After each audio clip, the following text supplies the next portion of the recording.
Morning જનતા વિદ્યાલય જાળિયામાં આપનું સ્વાગત છે। ચલો આજે આપણે ધોરણ 12 ની અંદર વાણિજ્ય વ્યવસ્થાની અંદર પ્રકરણ 5 છે આપણું કર્મચારી વ્યવસ્થા એટલે કે સ્ટાફિંગ। બરાબર, જો એના માટેનો અંગ્રેજી શબ્દ છે સ્ટાફિંગ, કર્મચારી વ્યવસ્થા। આપણે ક્રમશઃ વાણિજ્યની અંદર એક પછી એક પ્રકરણ જોઈએ ને તો બેઝિક આપણને દરેક વસ્તુ છે સ્ટેપ બાય સ્ટેપ શીખવવામાં અને આપણે સમજાઈએ ને એ રીતના પ્રકરણો મૂકેલા છે। હવે કર્મચારી વ્યવસ્થા શું છે તો એને આપણે પ્રાસ્તાવિક બાબત સમજીએ તો હવે જ્યારે ઔદ્યોગિક એકમની શરૂઆત થઈ ત્યારે આપણે ખબર છે કે ઔદ્યોગિક એકમની અંદર શરૂઆતમાં બધા જ જે સંચાલકો છે એવું માનતા હતા કે ભાઈ આપણે ઝડપથી વધુ નફો મેળવવો છે તો કોઈ એવી પદ્ધતિ, જો કોઈ ચોક્કસ પદ્ધતિ તો હતી જ નહીં કે કઈ પદ્ધતિથી આપણે કામ કરવું, એટલે એ લોકો એવું માનતા કે ભાઈ નફો મેળવવો છે તો કોઈ એવી પદ્ધતિ આપણે ઉપયોગ કરીએ કે ઝડપથી આપણે ઓછા સમયમાં કામ કરી અને વધુ નફો મેળવીએ। એટલે એ લોકોએ શું કર્યું, યંત્રને મહત્વ આપ્યું અને માણસ છે, માનવ છે એને શું કર્યું, શોષણ કર્યું, એને મજૂરી ઓછી આપવી, વધુ કલાકો કામ કરાવવા, બરાબર, એને પણ એક જળ યંત્ર જ માની લીધા અને પરિણામ શું આવ્યું, બરાબર, કે ઉત્પાદકો જે પ્રમાણેનું ઉત્પાદન મેળવવા માંગતા હતા એવું એ લોકો મેળવી શક્યા નહીં। ત્યારે અમુક આગવી સૂઝ ધરાવતા એવા કેટલાક સંચાલકોએ વિચાર્યું કે ખરેખર અહીંયા આપણે જળ યંત્રો નહીં પણ યંત્ર સાથે કામ કરનાર માણસ, માનવ જો લાગણીશીલ હશે તો આપણે સારામાં સારી રીતે કામ કરી શકશું। એટલા માટે એની લાગણીઓને સમજીને હવે કાર્ય કરવાનું નક્કી કર્યું અને ત્યાર પછી જળ યંત્ર નહીં પણ જીવતા જીવંત માણસને મહત્વ આપવાની શરૂઆત થઈ। એટલા માટે થઈને ત્યાર પછી 19મી સદીના અંતના ભાગમાં વૈજ્ઞાનિક પદ્ધતિથી કર્મચારીઓની ભરતી, બદલી, બઢતી વગેરે તાલીમ આવા બધા જ કાર્યક્રમોને મહત્વ આપવામાં આવ્યું અને આ રીતે કર્મચારી વ્યવસ્થાનો ઉદ્ભવ થયો આપણે કહી શકીએ। જો આપણે અહીંયા તમારી પાસે ગમે એટલા આધુનિક યંત્રો હશે, આધુનિક ટેકનોલોજીથી સભર આપણે કહીએ ને કે ભાઈ એવા યંત્રો તમારી પાસે હશે, પરંતુ એની સાથે કામ કરવા વાળી જીવંત વ્યક્તિ છે અને આ વ્યક્તિને જો મહત્વ આપવામાં નહીં આવે, એની લાગણીઓને સમજવામાં નહીં આવે તો તમે ધાર્યું કામ કરાવી શકવાના નથી।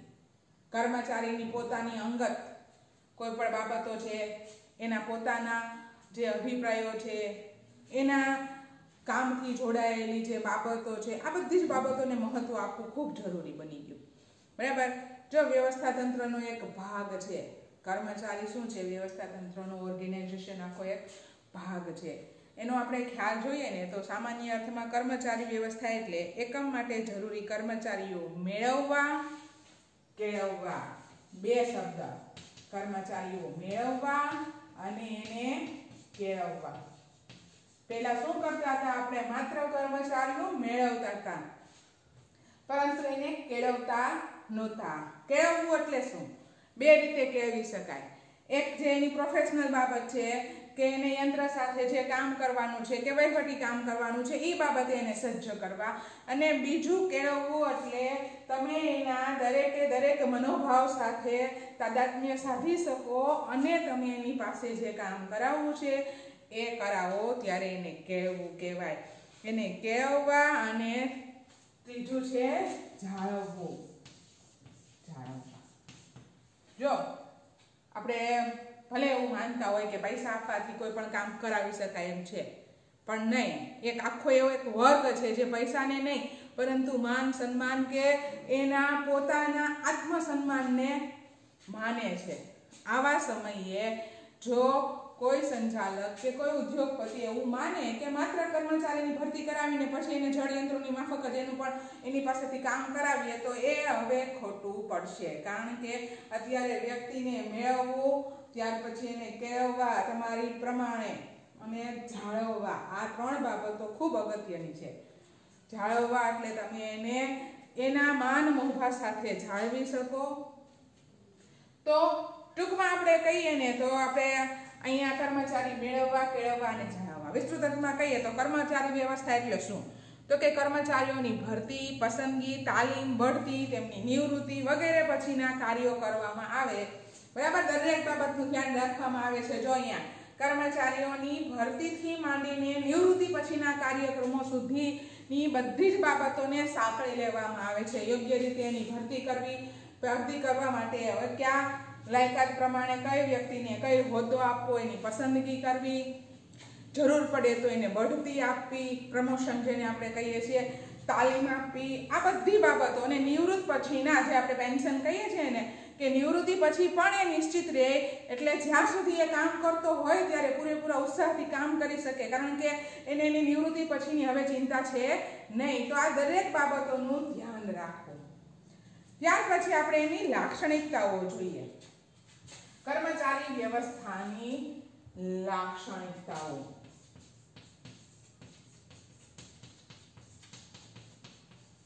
લાક્ષણિકતાઓમાં આપણે પહેલી લાક્ષણિકતા જોઈએ તો શું છે? તો કે સંચાલનનું અગત્યનું કાર્ય છે। સંચાલનનું અગત્યનું કાર્ય। કર્મચારી વ્યવસ્થા શું છે? તો કે આપણે જે સંચાલનના કાર્યો છે એની અંદરનું આ એક ખૂબ અગત્યનું કામ છે, કારણ કે તમે કોઈ પણ પ્રકારનું આયોજન કરશો, વ્યવસ્થા તંત્રની ગોઠવણી કરશો, અંકુશ માટેનો આખો કાર્યક્રમ ઘડશો, પણ કોના માટે? તમારી પાસે આ બધો અમલ તમે કોની ઉપર કરશો? તો કે કર્મચારી ઉપર। તમારી પાસે કર્મચારી જ નહીં હોય તો સંચાલનના બીજા એક પણ કાર્યો છે એ મહત્વ રહેતા નથી। તો સૌથી મહત્વનું કાર્ય છે સંચાલનનું કયું? તો કે કર્મચારી વ્યવસ્થા। ત્યાર પછી છે કાયમી પ્રક્રિયા। બીજું લક્ષણ છે એનું કાયમી પ્રક્રિયા। જો આપણે જ્યાં સુધી એકમ અસ્તિત્વ ધરાવશે ત્યાં સુધી કર્મચારીઓની જરૂરિયાત રહેવાની છે, એટલા માટે કર્મચારી વ્યવસ્થા છે એ કેવી છે? કાયમી પ્રક્રિયા છે। એક પછી એક વ્યક્તિ નિવૃત્ત થશે તો બીજાને આપણે ભરતી કરવાની આવશે। આખી આ પ્રક્રિયા સતત ચાલુ જ રહેવાની છે, એટલા માટે આ પ્રક્રિયા કેવી બને છે? કાયમી પ્રક્રિયા। ત્યાર પછી માનવ સંબંધો સાથે નિસ્બત। આ કોની સાથે નિસ્બત ધરાવે છે? માનવ સંબંધો સાથે નિસ્બત। એટલે કોની હારે સંબંધ છે? તો કે માનવ સંબંધ સાથે। જો કર્મચારી છે ને એ ઉત્પાદનનું માત્ર એક સાધન નથી, પરંતુ એને પણ પોતાનું લાગણી અને સ્વમાન છે। પોતાની પણ કોઈ પણ નાના કર્મચારીથી લઈને મોટો કોઈ પણ અધિકારી સુધી કોઈ પણ તમે જીવંત વ્યક્તિને લઈ લો તો એને પોતાનું એક લાગણી અને સ્વમાન જોડાયેલા છે એની સાથે। અને જો તમે આ બાબતને સાચવી લેશો ને તો તમે એની સાથે સારીમાં સારી રીતે કામ કઢાવી શકશો અને કરાવી શકશો। તો આ માનવ સંબંધો સાથે નિસ્બત ધરાવે છે કોણ? કર્મચારી વ્યવસ્થા। ત્યાર પછી ચોથું છે પ્રવૃત્તિઓ ગતિશીલ બને। પ્રવૃત્તિઓ ગતિશીલ બને તો કઈ રીતે? જો અહીંયા તમારે કોઈ પણ કામ છે એ કર્મચારી સાથે જ કરવાનું છે, તો હવે જેટલો કર્મચારી હશે વ્યવસ્થિત, બરાબર, તાલીમ પામેલો, યોગ્ય લાયકાત ધરાવતો, એટલી જ તમારી પ્રવૃત્તિઓ છે વધુ ગતિશીલ બનશે, બરાબર, સતત વિકાસના પંથે રહેશે। તો કર્મચારી વ્યવસ્થાથી પ્રવૃત્તિઓ ગતિશીલ બને છે। ત્યાર પછી છઠ્ઠું જોઈએ તો અન્ય કાર્યો સાથે સંબંધ। પાંચમું જોઈએ આપણે અન્ય કાર્યો સાથે સંબંધ।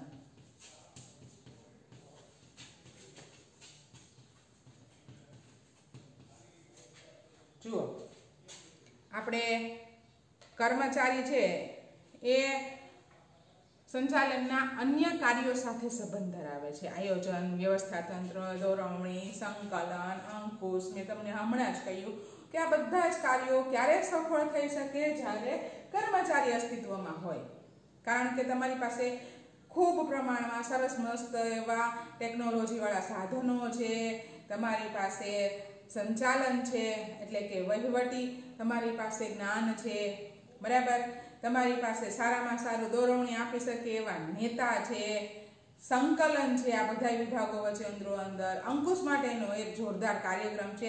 પરંતુ કોની ઉપર અમલ કરશો તમે, કોની સાથે કામ કરશો?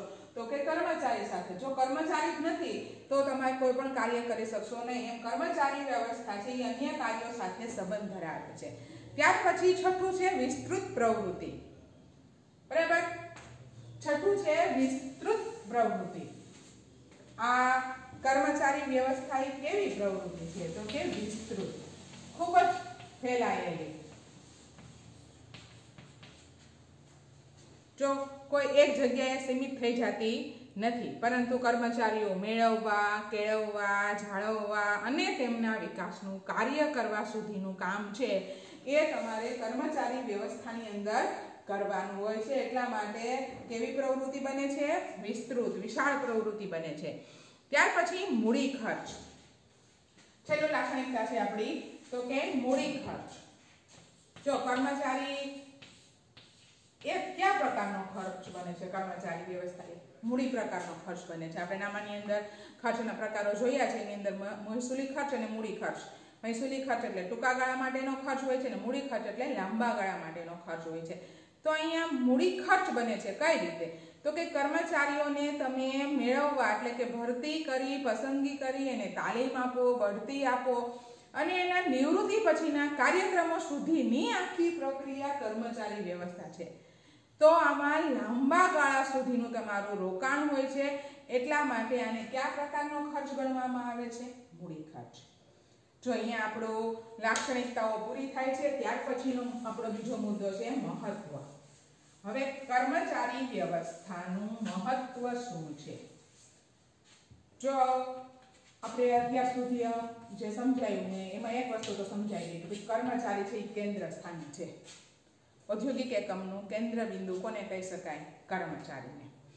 જો તમે આપણે કહીએ ને એક બહુ સરસ મજાનું એનું મહત્વ ધરાવતું એક આખું એક સરસ મજાનું કોટ આપેલો છે કે ભાઈ કર્મચારી વિનાનું વ્યવસ્થા તંત્ર એ તમારો આત્મા વગરનું હાડપિંજર છે. હવે આપણે આ બહુ સરસ રીતે સમજીએ કે હું અત્યારે જીવતી જાગતી છું, તમે સરસ મજાના મારી સામે જીવંત રીતે આ વસ્તુને સમજો છો. તો જ્યાં સુધી આપણે એક માનીએ છીએ ને કે શરીરની અંદર આત્મા છે ત્યાં સુધી આપણે હલનચલન કરી શકીએ છીએ ને ત્યાં સુધી બધી બાબતો જોડાયેલી છે.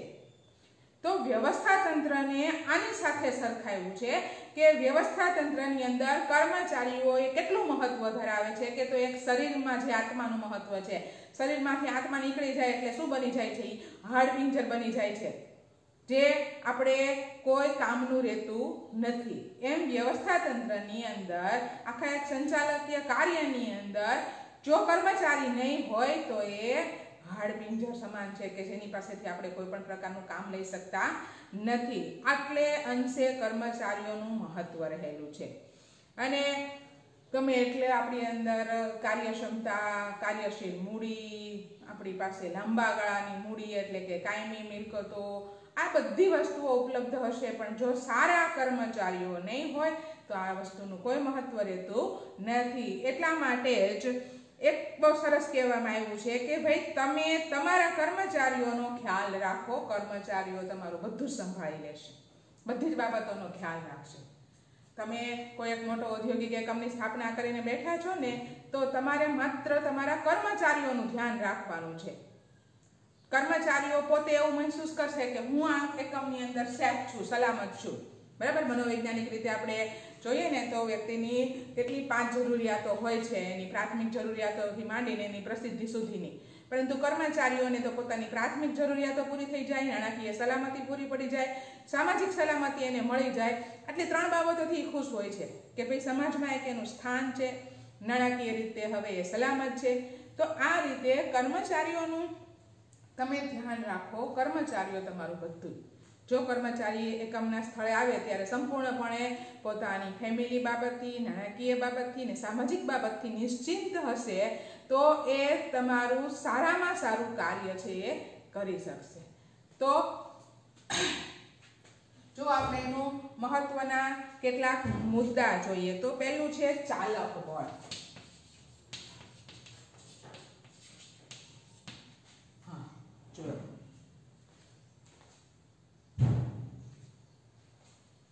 ચાલક. હવે આપણે ગાડી ચલાવવી હોય તો એના માટેનું ચાલક બળ શું છે તો કે પેટ્રોલ કે ડીઝલ, બરાબર, તો એ ચાલી શકે છે. આ એક સિમ્પલ આપણી ખાલી સમજ હોય એટલા માટે મેં તમને એક્ઝામ્પલ આપ્યું. તો કોઈ પણ એકમ છે એનું ચાલક બળ શું છે? કર્મનિષ્ઠ કર્મચારીઓ, માત્ર કર્મચારીઓ નહીં.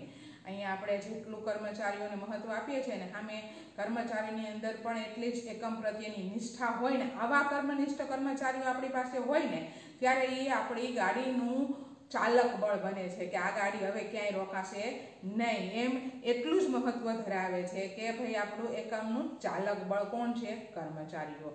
ત્યાર પછી છે પ્રવૃત્તિઓ ગતિશીલ રહે છે. પ્રવૃત્તિઓ ગતિશીલ.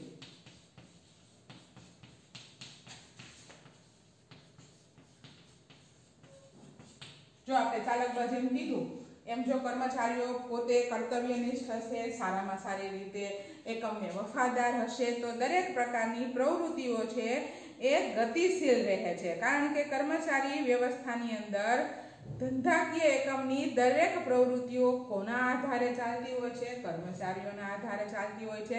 તો કર્મચારીઓ સારી રીતે કામ કરતા હોય તો દરેક પ્રવૃત્તિઓ છે એ ગતિશીલ રહે છે. ત્યાર પછીનું સંચાલનના અન્ય કાર્યો માટે જરૂરી. અન્ય કાર્યો માટે જરૂરી. સંચાલનના અન્ય કાર્યોની અંદર આપણે ફરીથી એની વસ્તુ રિપીટ કરીએ તો ભાઈ દોરવણી, અંકુશ, વ્યવસ્થા તંત્ર, બરાબર, આ બધી જ વસ્તુ, આયોજન, આ બધી જ વસ્તુ આવી કે સંચાલનના કાર્યોની અંદર. તો આ બધા કાર્યો માટે પણ ખૂબ જરૂરી છે. કારણ કે મેં તમને કહ્યું ને કે દરેક કાર્યો ખૂબ સરસ રીતે ઘડાયેલા હોય પણ કર્મચારીઓનું જ અસ્તિત્વ ન હોય તો એક કેવું બની જાય છે? આત્મા વગરનું શરીર બની જાય છે, બરાબર. તો અન્ય કાર્યો માટે પણ ખૂબ જરૂરી છે. ત્યાર પછી છે એકમના હાથ પગ. શું છે એકમના હાથ પગ? કર્મચારીઓ શું છે? એકમના હાથ પગ છે. હવે હાથ અને પગનું શું મહત્વ છે એ આપણે સમજાવવું ન પડે કારણ કે આપણે બધાને ખબર છે. આપણે ખાલી જસ્ટ ઇમેજિન કરીએ કે હાથ ને પગ ન હોય તો આપણે કેવા હોઈએ ને આપણે કેટલા કામ કરી શકતા હોય ને શું આપણી પરિસ્થિતિ હોય, બરાબર. જો આયોજન છે ને એ માનવના શરીરનું મગજનું કામ કરે છે, મગજ જેવું સ્થાન ધરાવે છે, બરાબર.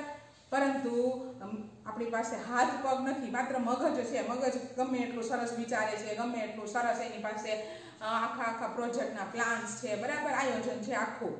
પરંતુ તમારે એ કામ કોના દ્વારા કરાવવાનું છે? મારું મગજ છે એ કોઈ પણ મેસેજ આપશે કે ભાઈ આ વસ્તુ પકડ, બરાબર, સામે સરસ મજાની થાળી પીરસેલી છે, મને ભૂખ પકડીને ભૂખ લાગે છે, મારું મગજ છે એ મને મેસેજ કરે છે કે ભાઈ તું જમ. મને કોઈ પણ જગ્યાએ શરીરની અંદર કોઈ દુખાવો થાય છે, મારા મગજ જરાક મેસેજ આવે છે કે ભાઈ તું આના માટે દવા લે, આ વસ્તુ પકડ, આ વસ્તુ અડ. પણ તમારી પાસે હાથ પગ જ નથી તો તમે ગમે એટલા તમારો મગજ છે એ તમને સંદેશો પહોંચાડે છે, તમે કામ કરી શકતા નથી. આમ કર્મચારી એકમના હાથ પગ છે કે જેના વગર કોઈ પણ બાબત છે એ શક્ય બનતી નથી. ત્યાર પછી છે કર્મચારીઓમાં સંતોષ.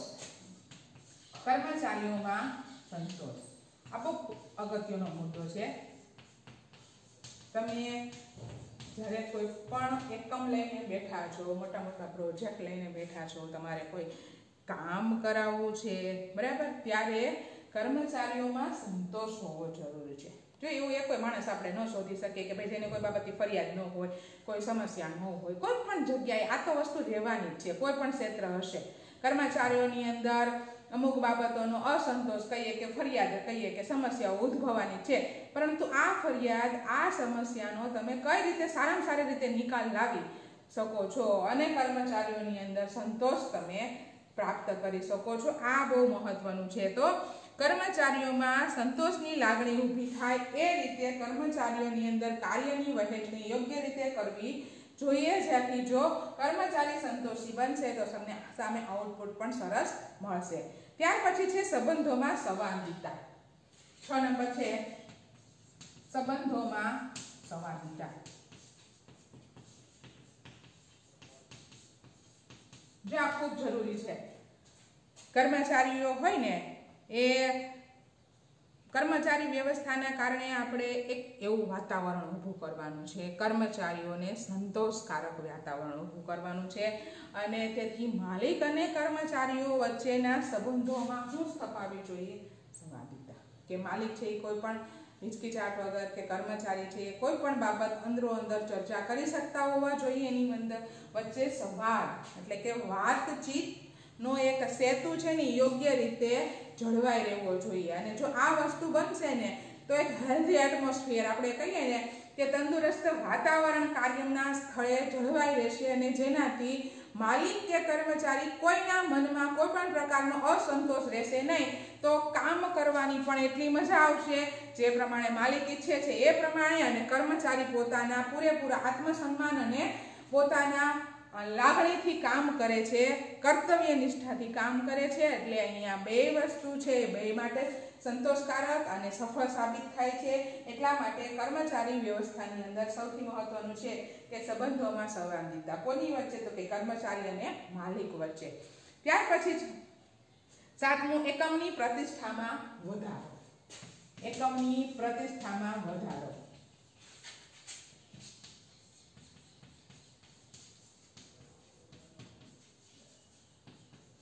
જો કોઈ પણ એકમની પ્રતિષ્ઠા માટે એના કર્મનિષ્ઠ કર્મચારીઓ એની અમૂલ્ય સંપત્તિ છે.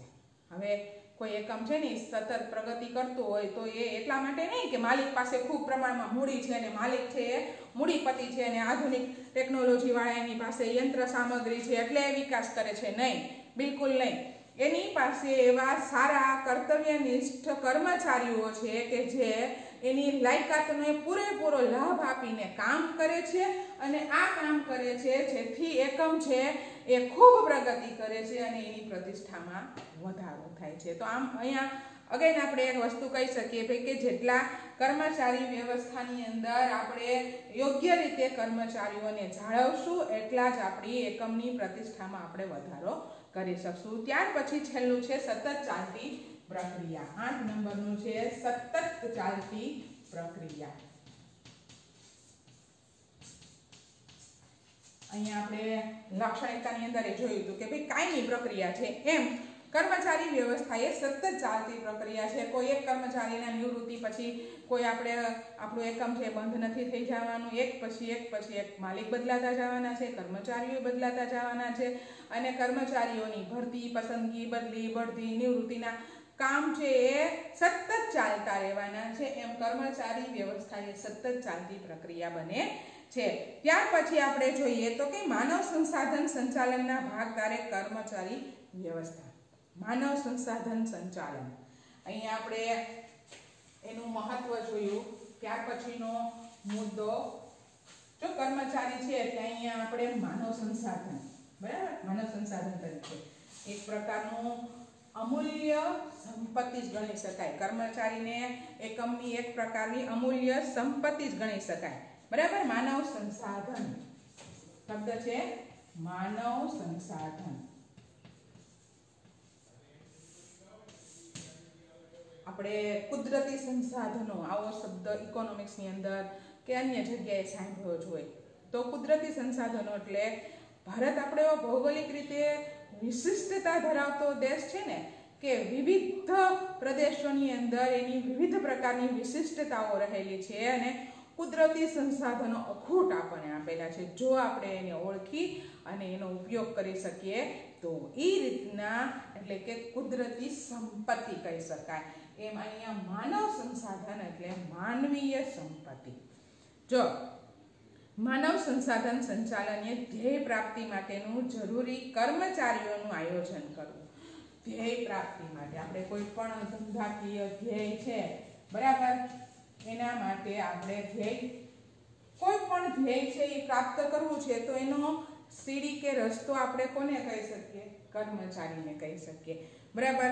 તો આવી રીતના આપણે કોઈ ધ્યેય પ્રાપ્તિ માટે કર્મચારીઓનું યોગ્ય રીતે આયોજન કરવું જોઈએ. કર્મચારીઓની પ્રાપ્તિ કરવાની છે, એની જાળવણી કરવાની છે અને એની વિકાસની પ્રક્રિયા કરવાની છે. કોઈ એક કર્મચારી છે કોઈ એક ક્ષેત્રની અંદર કામ કરતો હોય, એની પાસે આવડત છે, લાયકાત છે, ત્યારે ભલે આપણે કોઈ એક નાના પાયાથી એની શરૂઆત થઈ હોય પણ એ સતત પોતે એવું ઈચ્છતો હોય કે હું જે એકમની સાથે જોડાયેલો છું ને એ એકમની અંદર મારી પ્રગતિ, મારો વિકાસ થવો જોઈએ. અને આ જ કામ કોણે કરવાનું છે? કર્મચારી વ્યવસ્થાની અંદર એ વસ્તુ કરવાની છે કે કર્મચારીઓને આપણે મેળવવાના છે, કેળવવાના છે, જાળવવાના છે અને એનો વિકાસ કરવાનો છે. બરાબર. આ બધી બાબતોનો સમાવેશ થાય છે. ઉપરાંત કોઈ એકમની અંદર કર્મચારીઓની આપણે ભરતી કરી દીધી છે, બરાબર, પછી આપણને ખબર છે કે સતત પરિવર્તનશીલતા રહેલી છે. પરિવર્તન આવ્યા જ કરે છે. તો આવા સમયે આપણે એ પરિવર્તનની હારે પરિવર્તિત થવું પડે છે અને આવા સમયે કોઈ એકમ છે એ કર્મચારીઓને છૂટા ના કરી દે કે ભાઈ ચાલો તમે આ વસ્તુની માહિતી નથી કે તમારી પાસે આ બાબતોની ટેકનોલોજીનું જ્ઞાન નથી તો તમે છૂટા નહીં. એ જ કર્મચારીને તમારે તાલીમ આપીને સજ્જ કરવાનો છે અને તમારા એકમને લાયક બનાવવાનો છે. તો આ કામ પણ કર્મચારી વ્યવસ્થાનું અગત્યનું એક બાબત ગણી શકાય. કારણ કે આપણને ખબર છે કે ભાઈ અત્યારે આ સમય જોઈએ ને, પ્રવર્તમાન સમય જોઈએ તો ઘણી એવી બાબતો, આ કોરોના, અગેન પાછી એ જ વસ્તુ હું તમને કહું તો કે કોરોનાને લીધે કેટલી બધી અર્થતંત્રની અંદર ફેરફારો આવ્યા છે, ઔદ્યોગિક એકમોની અંદર ફેરફારો આવ્યો છે. ખરેખર લોકોની માનસિકતાને પણ બદલી નાખી છે એટલી હદે કે ભાઈ અમુક વસ્તુનો આપણે ઉપયોગ કરતા થઈ ગયા છે, અમુક વસ્તુનો સદંતર ઉપયોગ કરતા બંધ થઈ ગયા છીએ. તો આ બધી બાબતોની અંદર દરેક ઔદ્યોગિક એકમને અસર કરે છે અને ઔદ્યોગિક એકમની અંદર રહેલા કર્મચારીઓને અસર કરે છે. તો આવા સમયે એ કર્મચારીઓમાં જો કંઈ ખૂટતું હોય તો એકમની ફરજમાં આવે છે કે એને તાલીમ આપી અને એને એ બાબતે સજ્જ કરવા. કર્મચારીઓની કદર, બરાબર, આ એક બહુ અગત્યનો મુદ્દો છે કે કર્મચારીઓની કદર. તમે તમારા એકમની અંદર કર્મચારીઓ જ્યારે કોઈ પણ પ્રકારનું કાર્ય કરતા હોય ને ત્યારે સમયાંતરે એને અમુક બાબતો જો સારી હોય, બરાબર, એને બહુ સારું કામ કર્યું હોય તો એના કદર સ્વરૂપે એનું જાહેરમાં સન્માન કરવું, એને નાણાકીય પુરસ્કાર આપવો.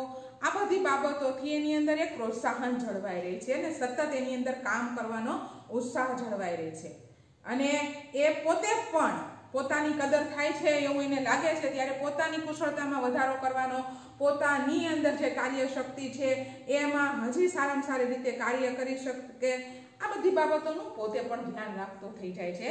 તો કેટલીક બધી બાબતો છે એ આપણે અહીંયા માનવ સંસાધનની અંદર એનો સમાવેશ કરી શકીએ. મુખ્ય બે બાબતોની અંદર એની વહેંચણી કરી શકાય છે. આયોજન સાથે સંબંધિત બાબતો. આયોજન સાથે, કોની સાથે સંબંધિત છે? આયોજન સાથે. હવે કર્મચારી વ્યવસ્થા છે અને માનવ સંસાધનનો તમારો યોગ્ય ઉપયોગ કરવો છે તો કોની સાથે એ સંકળાયેલ છે? તો કે આયોજન સાથે. એકમમાં જરૂરી કર્મચારીઓનું આયોજન કરવું અને એકમના વિકાસ સમયે નવી નિમણૂક દ્વારા તેમાં વધારો કરવો. જો આપણે એકમ જેમ વિસ્તૃત થતું જાય ને એમ કર્મચારીઓની સંખ્યામાં પણ વધારો કરવો જરૂરી છે. તો આવા સમયે નવા કર્મચારીઓની નિમણૂક કરી અને પણ આપણે આ રીતે એનું કાર્ય કરી શકીએ છીએ. સમય સંજોગો અને પરિસ્થિતિ મુજબ જરૂર જણાય ત્યાં કાળજીપૂર્વક યોગ્ય કાર્યવાહી કરી કર્મચારીઓની સંખ્યામાં ઘટાડો પણ કરી શકાય. જે અત્યારે આપણે જોઈ શકીએ છીએ કે કેટલાક એવા એકમો છે કે જે યોગ્ય રીતે કર્મચારીઓમાં ઘટાડો કરવો પડ્યો છે, કરવા ઈચ્છતા નહોતા પરંતુ આ સમયને જોઈને એને ઘટાડો કરવો પડ્યો છે. દરેક કર્મચારીઓને તેમની લાયકાત મુજબ યોગ્ય સ્થળે કામગીરી સોંપી. આ બહુ અગત્યની વસ્તુ છે કારણ કે તમારી પાસે જે લાયકાત હશે ને એ જ પ્રમાણેનું કામ કરવાની તમને મજા આવશે અને તમે કામ કરવા ઈચ્છો છો. અને જો તમને લાયકાત પ્રમાણે કામની સોંપણી કરવામાં આવે ને તો તમે તમારું ધ બેસ્ટ આપો છો અને આ રીતે એકમને સારામાં સારું આઉટપુટ મળે છે. બરાબર. કર્મચારીઓને સતત કાર્યશીલ રાખી તેમના કાર્ય સંબંધી જ્ઞાનમાં વધારો કરવો. મેં તમને એક્ઝામ્પલ આપ્યું ને કે ભાઈ કોઈ એવી બાબતો છે કે જે કર્મચારીઓનું જ્ઞાન એમાં થોડું ખૂટે છે પણ એને તાલીમ આપીને સજ્જ કરી શકાય છે. તો આ વસ્તુ કરીને પણ કર્મચારીઓના જ્ઞાનમાં વધારો કરવો. બીજું છે વળતર અને વિકાસ સંબંધી બાબતો. વળતર અને વિકાસ.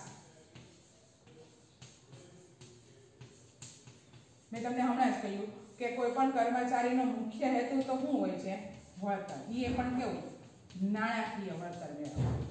જો એને યોગ્ય નાણાકીય વળતર મળશે તો એ પૂરેપૂરો સંતોષથી કામ કરશે. અને બીજું છે એનો વિકાસ. હમણાં મેં તમને સમજાયું કે કોઈ કર્મચારી છે એ કોઈ પોતાની લાયકાત પ્રમાણે ભરતી થયો છે ને તો એવું હંમેશા ઈચ્છે કે એનો સતત વિકાસ થતો જાય. બરાબર. તો આ બે બાબતોનું તમારે ધ્યાન રાખવાનું છે. જરૂર પડે ત્યારે કર્મચારીઓને તાલીમ આપવાની વ્યવસ્થા કરવી. તમે જ્યારે કર્મચારીઓનો વિકાસ કરવા ઈચ્છો છો ત્યારે તમને જરૂર પડે ત્યારે એને તાલીમ આપવા તાલીમ આપવાથી એની કાર્યશક્તિમાં તમે શું કરી શકો છો? વધારો કરી શકો છો.